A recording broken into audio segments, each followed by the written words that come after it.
Hola amigos, ¿cómo están? Bienvenidos a la edición de lunes de su programa Sin Anestesia, siempre por el Diario Expreso. No se olviden de darle me gusta al programa, de compartirlo en todas sus redes sociales y, por supuesto, suscribirse al canal de YouTube del Diario Expreso. Se ha generado toda una revuelta en torno a justificadas críticas al reglamento publicado por el Ejecutivo en torno a la ley que reforma el sistema de AFP, el sistema privado de pensiones. La crítica más preponderante o la más común es que los jóvenes menores, las personas menores de 40 años, al momento de jubilarse ya no van a poder recibir ya no van a poder retirar el 95.5% de sus fondos. Para tener además una pensión de 600 soles, vas a tener que llegar a un chanchito, un fondo de 120,000 soles, lo que equivale a 240 aportes o 20 años de aportes, valga la redundancia. Se le va a cobrar también a los independientes. Y también el sábado hemos visto manifestaciones a favor del octavo retiro de los fondos de AFP, que depende del Congreso. Precisamente la Comisión de Economía este miércoles va a sesionar, va a debatir los proyectos que proponen este nuevo octavo retiro de fondos. Y en la víspera, el último domingo, la presidenta Dina Boluarte se mostró a favor de este nuevo octavo retiro para beneficiar, dijo ella, a las familias. Vamos a conversar hoy al respecto sobre todo lo que tiene que ver con las AFP con el economista José Luis Tapia, que muy amablemente ha aceptado la comparación. José Luis, muchas gracias por la entrevista. ¿Cómo estás? Ok, muchas gracias a ti por la invitación. ¿Qué tal? ¿Qué te parece este reglamento publicado sobre esta norma, modernización de la ley en cuanto a las AFP?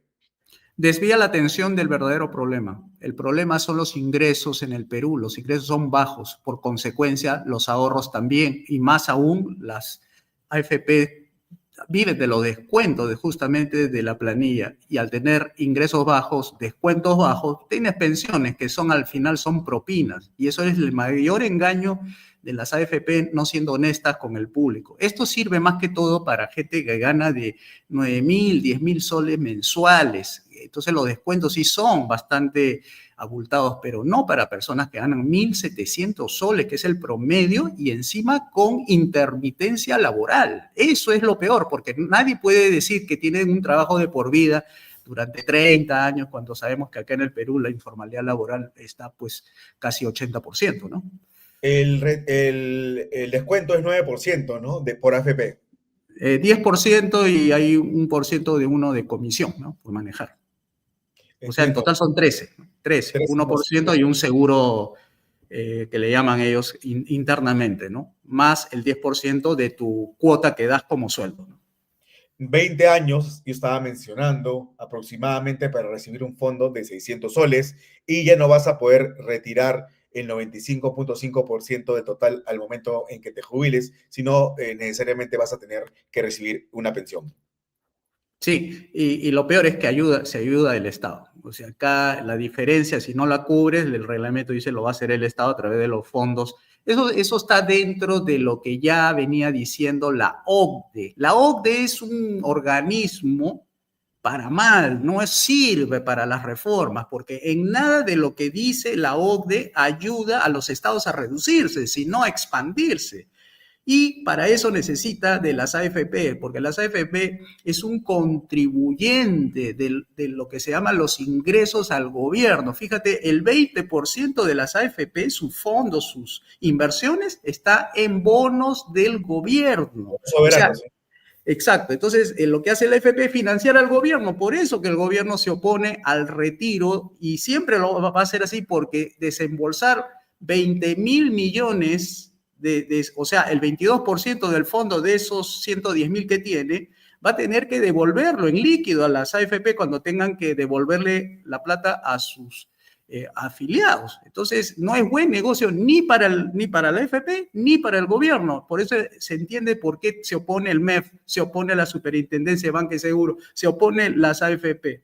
Pero cuando se trata de mirar los bolsillos de la gente, ahí sí se oponen bastante y de forma contundente. Entonces, este sistema es malo desde su raíz porque obliga a las personas, peor, de bajos recursos, y encima querían incluir a los pobres independientes a hacer contribuciones escalonadas. Entonces, el Así modelo es, los que agua cobran por todos lados, por salarios, ¿no? hace agua por todos lados el sistema. O sea, el sistema ha revelado una debilidad tremenda porque ese sistema no puede dar por la sencilla razón de los ingresos y por eso vive del Estado. Por eso el Estado tiene que darle lo que le llaman el 2% del IGB para que se sostenga. Ese ha sido el mayor regalo que le ha dado la bancada digamos, del fujimorismo. Darle 2% ahora que manejen, que son varios miles de millones que ellos van a administrar. Entonces, ¿cómo puede ser un sistema privado que vive de impuestos? Eso no es privado. Claro, además, si no consigues llenar suficientemente tu chanchito, si no consigues esos 120.000 soles para tener un aporte mínimo, el Estado va a tener que asumir, ¿no? Sí, mira, un economista ayer dio una cifra bastante interesante. Dijo que del total de los fondos que se habían retirado, había quedado solamente un 40% con fondos y el 60% de los que habían retirado hasta el séptimo retiro estaban con fondo cero. O sea, Al el momento, 40%. hay 8.7 millones de afiliados sin fondos, del total de alrededor de 10 millones.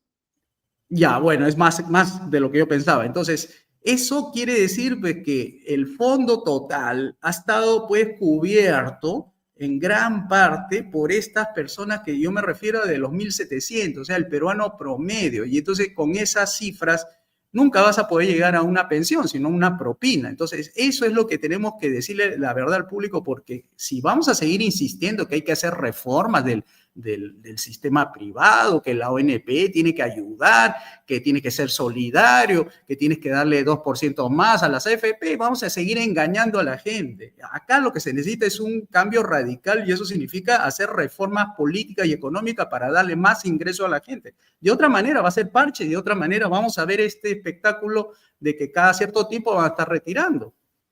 Dina Boluarte se mostró a favor del octavo retiro de AFP, eso ha sido por las movilizaciones. ¿Qué le quedaba a la señora? Estaba ya con 99% de desaprobación y que salieran los jóvenes a las calles a hacer lo de que se hicieron en Nepal, que se tumbaron un gobierno entero, no se iba a arriesgar la señora. Entonces, imagínate pues que se hubiera prolongado, digamos así, ¿no? La agonía de esta señora, porque si no, la podía, por un tema de marchas y protestas, podía la policía salir y golpear a los jóvenes y los jóvenes no se iban a quedar ahí de brazos cruzados y esto iba a provocar, quién sabe, ¿no? De repente un muerto más y ahí se derrumba el gobierno. Así es, pero ¿cómo es posible que funcione todavía ese sistema privado de pensiones si aproximadamente 9 de cada 10 afiliados prácticamente han agotado los ahorros de su vejez? Hablamos de un sistema que ya está prácticamente quebrado, nos guste o no, ¿no? Sí, está quebrado, o sea, técnicamente no se puede sostener, por eso querían la reforma ellos querían oponerse al octavo retiro. Ahora lo que va a tener que solucionar el Fujimorismo, que fue el que metió ahí las cuatro, va a tener que ver la manera de darle fondos a las AFP, porque al final o se lo da el fondo del propio IGB o le van a tener que dar el mismo gobierno a través de los bonos, va a tener que devolver lo que le debe a las AFP, pero no tiene salida. O sea, la AFP tiene un problema de raíz y el problema es que se hizo de un montón de afiliados, pero con poquitos fondos. Entonces, tú no puedes sostener una rentabilidad basada en una microaportación para que el resto sean los que cubran esa diferencia, ¿no? Por eso la rentabilidad, es decir, la capacidad de hacer dinero de las AFP se ha visto manifestada en esto de que mientras perdían los afiliados, ellos ganaban 400, 400, 500, 400, 400, 400. Creo que han acumulado, si no me equivoco, más de 20.000 millones que han ganado en los últimos 30 años, si no me equivoco, de ganancias en total, mientras las personas pues han tenido rentabilidades mucho menores. Incluso por ahí dicen que hay una rentabilidad de personas que han aportado 30 del 80%. O sea, en 30 años 80% a una tasa del 8-9% anual, eso es increíble, ¿no? O sea, pero es así, pues acá en el Perú sucede esta cosa por este mercantilismo empresarial, ¿no? ¿Y qué crees que va a ocurrir? ¿Esta norma se va a derogar en el Parlamento ante la presión mediática y callejera? Yo creo que sí. Bueno, Lo que yo he visto hasta ahora es que hay un acuerdo de parte del Ejecutivo y Legislativo volver a revisar la norma y seguramente van a tirarse abajo algunos aspectos como el 95.5 de los jóvenes que no pueden Así retirar, es. seguramente los independientes también van a salir del reglamento. Es decir, van a hacer pequeños acomodaciones para que al final la cosa no sea tan fuerte como lo habían ellos propuesto. Entonces, pero igual no va a cambiar nada. El peor caso es que le están haciendo caso a la OCDE, a la Organización de Cooperación y Desarrollo Económico, que es el que le metió la idea al gobierno desde PPK hasta la fecha de que tenía que ser pilares contributivos, o sea, tenía que financiarse aquellos que no habían contribuido porque le querían obligar a todos a que fueran parte del sistema, o sea, estamos hablando de 16 millones de personas que trabajan y que deberían tener pensiones en este sistema y bueno, no lo tienen. Entonces la OCDE le metió en la cabeza que una parte tenía que poner el gobierno y otra parte lo tenía que poner la AFP. Y una vez que la AFP pone en un fondo público, eso se llama expropiación. Sí, O sea, claro. la OCDE es culpable de esto. O sea, meternos Deja de ser tuyo. a ese club de países es peligroso. Deja de ser tuyo. Ya deja de ser un fondo individual de Exacto, capitalización. eso se llama expropiación a todas luces, porque eso de que lo privado financia lo público, al final es público y se queda al final en nada. Entonces, eso es lo que le ha metido la OCDE a los gobiernos y ¿por qué? Porque quieren ser parte del club, el club de la OCDE, ¿no? Eso es es un saludo a la bandera. Con OCDE y sin OCDE no va a pasar nada. El problema está en que le creen eso, porque lo ha sustituido al Banco Mundial. El Banco Mundial hacía la labor de think tank. Ahora ya no tienen el Banco Mundial esas personas, ahora se dedican más al tema de la pobreza. Pero ahorita el que le está dando ideas sobre cómo hacer políticas públicas a través de las pensiones es la OCDE. La OCDE viene desde el año 2016, desde que se creó esa comisión para la reforma previsional y que la manejaron bien hasta no sé qué año fue, hasta el 2020 creo, y de ahí terminó, pero no hubo más. Pero esas ideas de la señora Fujimori y su bancada, viene de esa propuesta, de ese documento que ustedes lo pueden bajar en el ocde.org, pueden bajar en la propuesta de pensiones para el Perú. Fuerza Popular reculó y ha acusado al gobierno de desnaturalizar la reforma de pensiones y ha propuesto correcciones inmediatas, como señalabas. Ha propuesto excluir a los independientes de la obligación de aportar, restituir el retiro de 95.5% para todos los afiliados y poner en agenda de la Comisión de Economía un octavo retiro, el cual se va a ver este miércoles. No, hay que derogar la ley que crea el sistema privado y también la ONP. La ONP también es un sistema Ponzi, es un esquema de financiamiento de los que vienen abajo. O sea, los de arriba están bien, pero los que vienen abajo es lo que no van a tener pensiones a la larga. O sea, estamos hablando de que dos afiliados en la ONP financian a un afiliado, o sea, a un pensionista potencial. O No, sea, la ONP dos. es peor aún. Claro, debe ser uno a uno, no cómo va a ser el que dos financien a uno. Entonces, eso también es otra estafa. La ONP es una estafa al igual que la AFP. Lo que pasa es que se aprovecharon de la debilidad de la ONP para hacer las AFP y fueron aconsejados por, ya sabes por quién, José Piñera de Chile, que vino acá, dio 3 conferencias en el grupo que estaba ahí, la bancada de justamente de Cambio 90 y Nueva Mayoría, para implementar el sistema AFP. Totalmente lo convencieron, ¿no? A la bancada. También. Sí, no, esto fue hecho por otras realidades, pero la realidad del Perú es que todavía no ha entrado en reformas liberales, así que no se puede esperar mejor solución que liberalizar ese mercado, porque este mercado está secuestrado por estas empresas grandes, esas 4 que tienen el manejo total que se llama oligopolio, y eso hay que combatirlo derogando leyes malas, entre ellas la ley de creación del sistema privado y estatal de pensiones. 4 bancos que a su vez tienen AFP, ¿no? Tienen AFP, son grupos económicos integrados verticalmente y horizontalmente, o sea, no son grupos, digamos, únicos de un solo negocio. Ellos tienen ramificaciones en diferentes negocios y entonces no es uno de ellos, el AFP. O sea, donde vean dinero, ellos están metiendo las manos y se lo prestan a su grupo económico. Es un dinero barato. El dinero del AFP, en lugar de que el propio banco se lo preste de los ahorristas, agarran del dinero de los afiliados y lo meten en sus acciones que ellos tienen, porque ellos tienen varias inversiones en el gobierno inversiones afuera e inversiones adentro. Y las inversiones adentro están divididas en acciones de empresas peruanas y esas son la mayoría vinculadas a ello. Claro, el Congreso aprobará este octavo retiro de AFP tras el respaldo del Ejecutivo. No, ya creo que con lo que dijo la señora Presidente ya es suficiente, ¿no? Ya le ha sacado le ha quitado el piso al ministro de Economía. Si tiene un poco de dignidad, el ministro debería renunciar, porque ya son más de 2 veces. Ya se apegó, dijo que había conversado con la Presidenta y que habían acordado que estaba. Sí, es una manera elegante de no dejarlo sin piso, pero él fue muy enfático, ¿no? Y él, la Superintendencia de Banca, que son pertenecientes al Poder Ejecutivo, o sea, ahora va a tener que retroceder ante lo que dice la Presidenta. Entonces, debe renunciar si es que quiere tener una buena recordación el ministro y no los ministros que le dicen sí a todo lo que dice la Presidenta, ¿no? ¿Y tú estás a favor de este octavo retiro?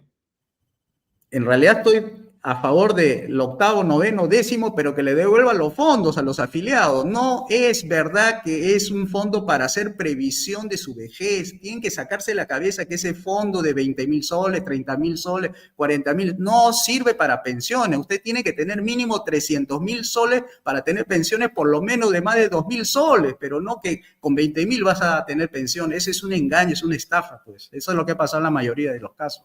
Con 120.000, reitero, 120.000 soles vas a tener una pensión de 600 soles.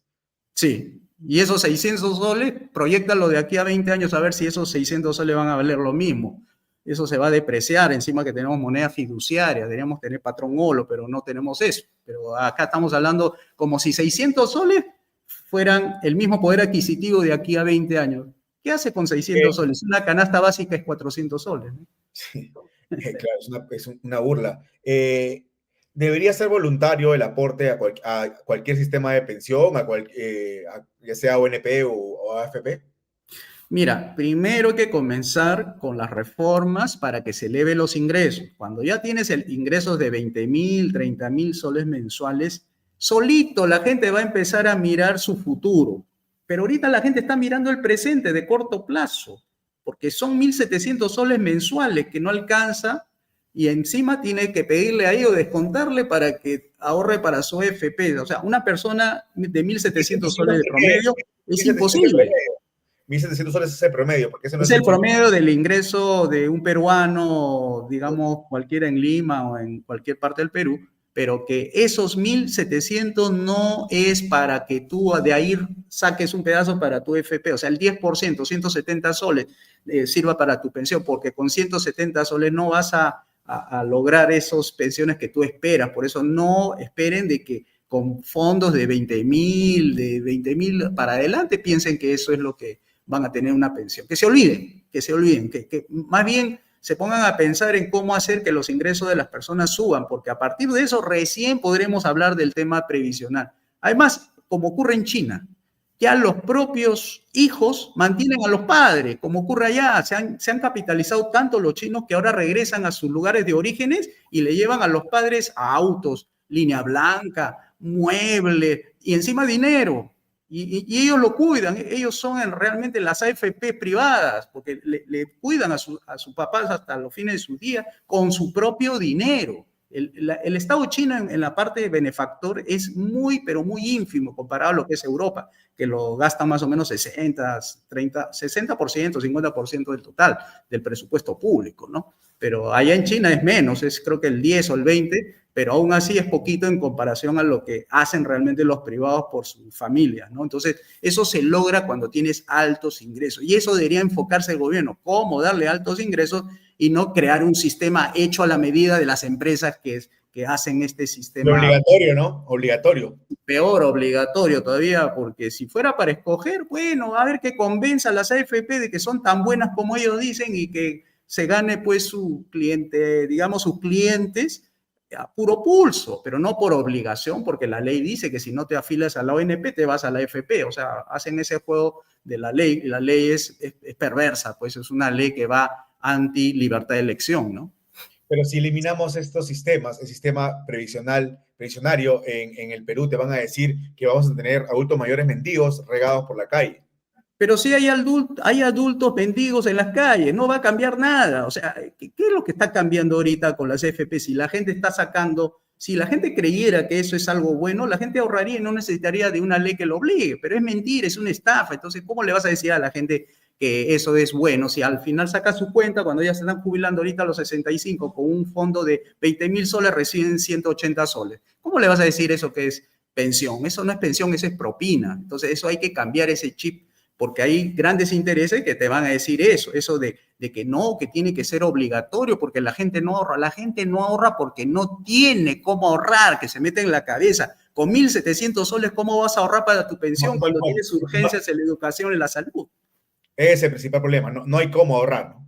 No hay cómo ahorrar con los bajos ingresos. Cuando más baja el ingreso, el porcentaje de consumo aumenta hasta el 99%, pero cuanto más alto es el ingreso, la tasa marginal de ahorro va creciendo de 10, 15, 20, conforme vas teniendo más niveles de ingreso. O sea, no necesitas obligar a la gente que ahorren cuando sus sueldos es bajo. Lo que sí se necesita es ingresos altos y solo la gente va a ir buscando su futuro y ahí empiezan a invertir a largo plazo, ¿no?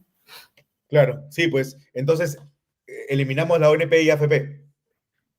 Pero, repito, tiene que hacerse con un conjunto de reformas drásticas, porque ¿de qué sirve tener una reforma de las pensiones si no hay buenos ingresos? Si los buenos ingresos te los forman otras reformas. O sea, la reforma de las pensiones está hecho para países sofisticados, tipo Suiza, Que tienen capacidad de ahorro. Tienen capacidad de ahorro, ¿no? Ahí, bueno, de repente se dejan ellos mandonear por el gobierno, pero en países emergentes con 1.700 soles no se le puede estar obligando a la gente a que ahorre en un sistema diciéndole de que la gente es inconsecuente, irresponsable, etcétera. Prueba nada más, mira, la gente, si fuera mentira de que la gente es, digamos, responsable, ¿por qué la gente financia la educación de sus hijos de 11 años, desde la primaria hasta la secundaria?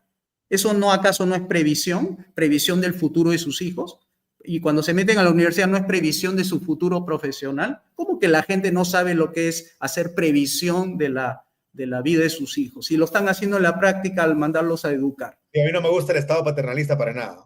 A nadie le gusta recibir. El peruano en general no le gusta recibir, solamente que lo obligan, le meten ideas en la cabeza de parte del ministro y encima son derrochadores en el Estado. Entonces todos empiezan a imitar al Estado pensando de que es algo así como una gran ficción del cual todos sacan dinero, como decía Bastiat, ¿no? Entonces, eso hay que cambiar y eso se cambia cambiando las reglas institucionales. Y eso significa hacer reformas. Para que se hagan reformas tiene que haber una corriente política que empuje esto hacia adelante. De lo contrario, vamos a tener muchas bancadas fujimoristas, de Podemos, todo haciendo lo mismo, porque esto puede ser un aviso, pero no quiere decir que esto se consolide. O sea, si hubiese una corriente política en el Congreso, seguramente podría hacer algo al respecto, pero no hay una corriente liberal clásica que pueda eso plasmarlo en derogación de leyes y hacer repotenciar el ingreso económico de la gente, que es lo que se necesita ahorita.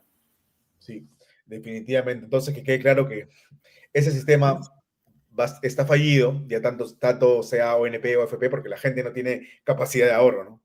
Sí, no hay ingresos, los ingresos son bajos en el Perú. Chile gana 20.000 soles para arriba, o sea, no es poca cosa. Y además ellos les ha costado cerca de 30 años acumular. Nosotros podríamos hacer menos tiempo si se liberaliza todos los mercados, pero como no lo quieren hacer, bueno, entonces están postergando el incremento de esos ingresos, porque si lo hiciéramos al estilo China, abrir todos los mercados, ya estuviéramos en menos de 5 años duplicando y triplicando nuestros ingresos, ya no habría necesidad de AFP. La gente misma estaría buscando opciones de cómo meter su dinero. Inmuebles, etcétera, ¿no? Por ejemplo. Claro, puede ser terrenos, puede ser bonos, puede ser. Ahí empieza la educación financiera. Ahí se van a meter muchas empresas a orientar a la gente que tiene bastante riqueza. O sea, cuando empieza la gente a decir, ¿en qué invierto? Dice. Entonces ahí se meten las empresas de señor, mire, yo le puedo vender este servicio de gestión de su fondo, lo llamado fondos independientes, ¿no? Donde cualquier persona puede armar un fondo independiente y manejar. Que te dé más interés, te metes ahí, ¿no? Que te dé mejor interés. Por supuesto, y no es solamente un tipo de inversión financiero, ¿no? Hay inversiones en bienes raíces, inversiones en bienes financieros, inversiones en empresas, comprando acciones, pero eso todo es un tema de mercado que eso se lo da el propio mercado para la gente que está interesada en invertir, porque dice, tengo tantos ahorros y veo que el banco me paga nada más 2% o 4% al año, no voy a desperdiciar mi dinero aquí, prefiero ahorrarlo y proyectarlo para más adelante. Entonces ahí es donde la gente empieza a ahorrar y ahí se forma el mercado de capitales. Recién ahí se forma el mercado de capitales. Y con ese mercado de capitales se forma el mercado hipotecario, ¿no? Si 8.7 millones ya no cuentan de afiliados a la AFP, ya no tienen fondos y tenemos alrededor de 10 millones, este nuevo retiro, ¿a cuántos afectará? Ya prácticamente va a dejar en cero las arcas de los pensionistas. Sí, supongo que van a ser otros miles más que van a salir del sistema privado. No sé cuántos estarán al borde de cero. Con estos retiros, de repente tienen 20 y tantos mil y sacan y se vuelve cero. Ahora, ¿cuántos habrán así en esa situación? Pero lo que yo sí estoy segurísimo es que este octavo retiro, cuando se dé y se sepa cuánto se retiró al final, si es 20.000 o más, no va a tener más opción la AFP que cerrar.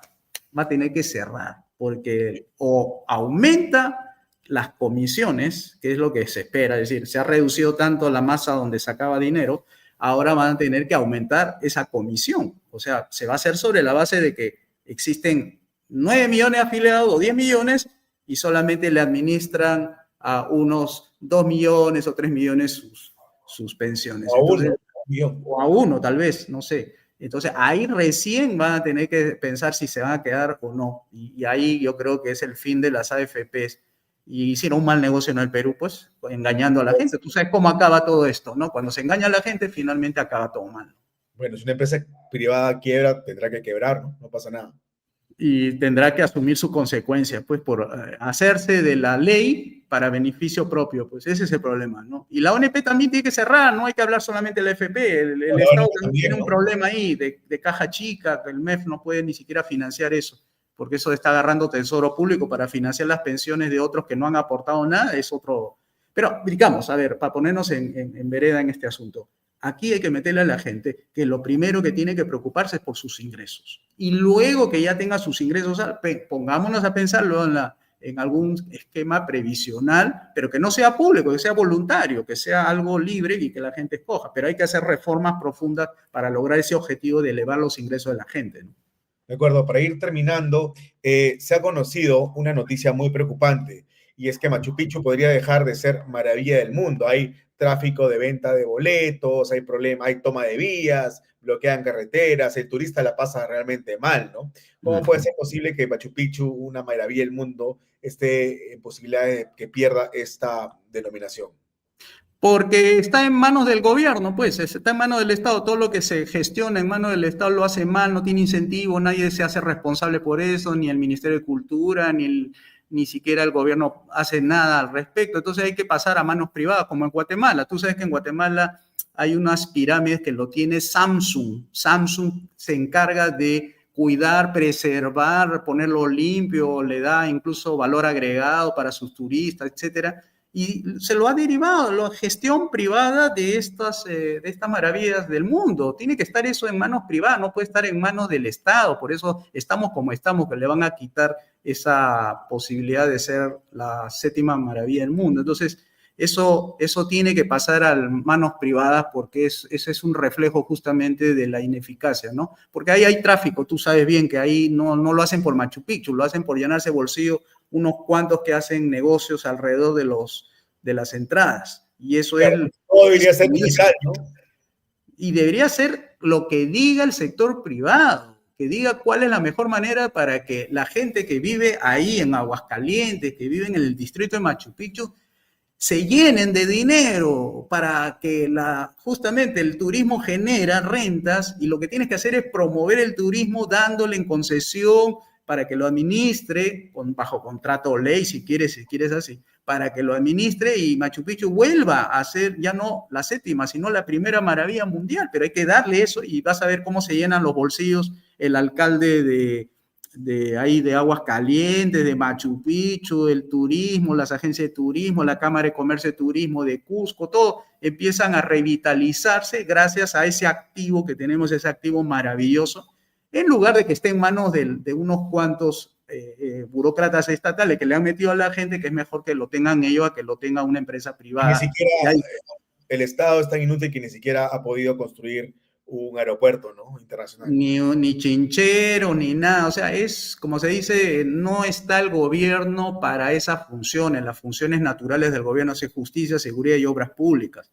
El resto déjale al privado y vas a ver cómo eso lo revitaliza, le mete inversión, la gente va a tener empleo, altos ingresos, las calles van a estar más seguras, porque eso lo tiene que hacer el sector privado y el Estado que se encargue de las funciones de justicia, seguridad y obras públicas. Eso es todo, no tiene que meterse. Eso era lo que era antes el Estado de San Martín, el Estado de Bolívar, el Estado de Ramón Castilla, era del 10 o 15% del PBI y ahorita estamos cerca ya del 30%.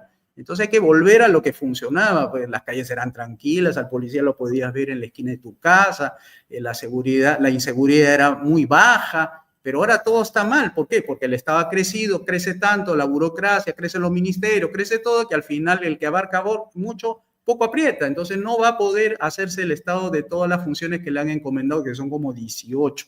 A eso hay que reducirlo para que sea más efectivo y sea más controlable incluso, porque el tema de la corrupción está en la discrecionalidad justamente de que el Estado se encarga de todo. Cuando se encarga de todo, ahí vienen los permisos, la licencia y todo es extorsión ahí. El Estado extorsiona con todo lo que hace, ¿no? Todo le pide coima, 10%, coima. Entonces así se llenan los burócratas de dinero y perjudica a los usuarios del servicio, perjudica a Machu Picchu, nos perjudica a todos nosotros con el tema de la AFP, todo, porque ven que no funciona nada, entonces le piden al Estado que haga todo por nosotros, ¿no? Claro, el tema de turismo también está en UCI, ¿no? Porque ni siquiera llegamos a 4 millones de turistas al año, solamente le ganamos a 3 países menores como Bolivia, Paraguay y Ecuador, ¿no? Colombia y Chile nos golean.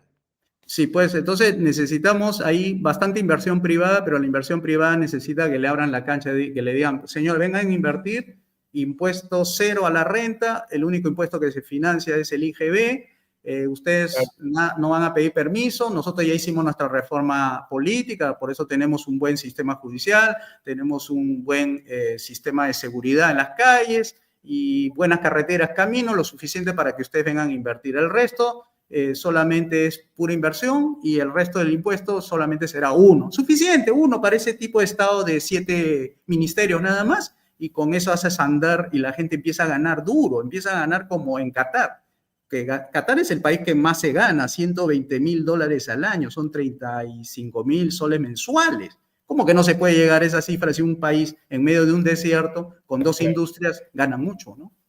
Tranquilamente. Muchas gracias, José Luis. Hasta otra oportunidad. Chau, chau. Ya, muchas gracias a ti, Aarón. Gracias. Ok, amigos, esta fue la edición de lunes de su programa Sin Anestesia, siempre por el diario Expreso. Yo creo que los aportes deben ser voluntarios. La gente, no puede existir un Estado paternalista que te diga dónde tienes que obligatoriamente poner tus ahorros. Como señaló el economista José Luis Tapia, no existe capacidad de ahorro en el país. Y es un chiste todo este sistema, tanto de la AFP como la ONP, al final es una farsa y la gente puede utilizar su dinero en el momento en que lo necesite.